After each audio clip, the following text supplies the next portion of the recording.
Abasa mumeze neza se?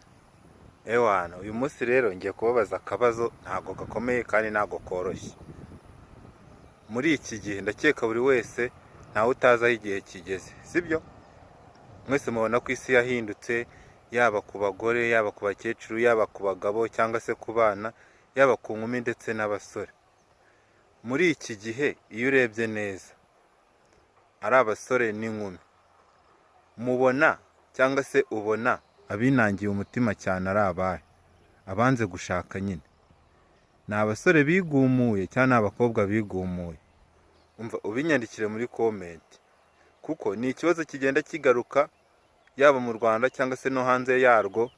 Nyine ubona abasore bari gusaza badashatse bakagira za 45, abakobwa nabo abubatse bagasenya, abakiri bato nabo, mbese ukabona nyine ni ibintu by'ibibazo. Umukobwa wese ugezeho ikibabaje avuga ko nta bintu byo kubaka ashaka, ahubwo ari kwihigira amafaranga. Bivuga ngo umukobwa ari we wese ahantu ari ngo ari guhiga amafaranga, ngo nta bintu by'umugabo ashaka.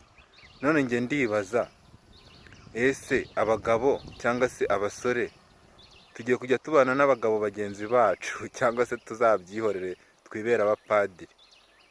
Ewana, munyandikire muri comment. Njyewe nuko nyine mba mbyumva, ariko wenda ushobora kubyumva bitandukanye nuko njyewe mbyumva. Nkeneye comment cyangwa se inama.